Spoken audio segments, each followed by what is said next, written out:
oturdu. Hava. Geplesin sonuna ağam bir yaşlara bir var bir özün yüreğinde 5 sene aydımın aydıp ver ağam. Yaşlara.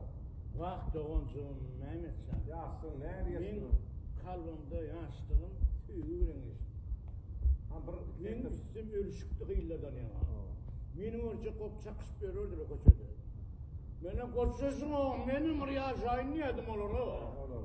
Ey görmeyi doğrudan kıyın eken, görmeyi o doğrudan. Ey bilere yenginler biz. Başa sürür o. Ha. Ben 40 yaşını kıyım oldu Mehmet. Men mene gemi. Gemi var yanır men. Tamam oldu. Şimdi bir ayetiniz ayet bir de geplesin sonuna. Son devam ediverirse bu lafları.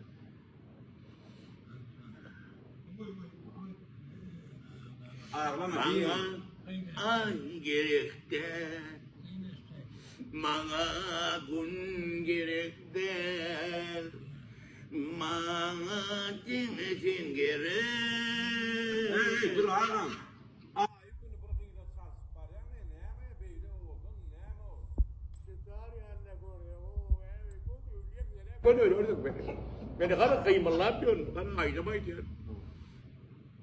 Bana ay gerekte, bana gün gerekte, halat etmeni. Öldüm sen koşacak mıydı? Öldün ya. Bana dünya... Öldüm. Haydi ne olur. Haydi haydi. öyle, Kovaydı olsun. ağam kovaydı. Yaptın mı? Sesin böyleydin ne mi? Bastı. Şefkat güneş ettim. Öyle mi? Ağırda çok haberin oldu. Hayrat tamam geç.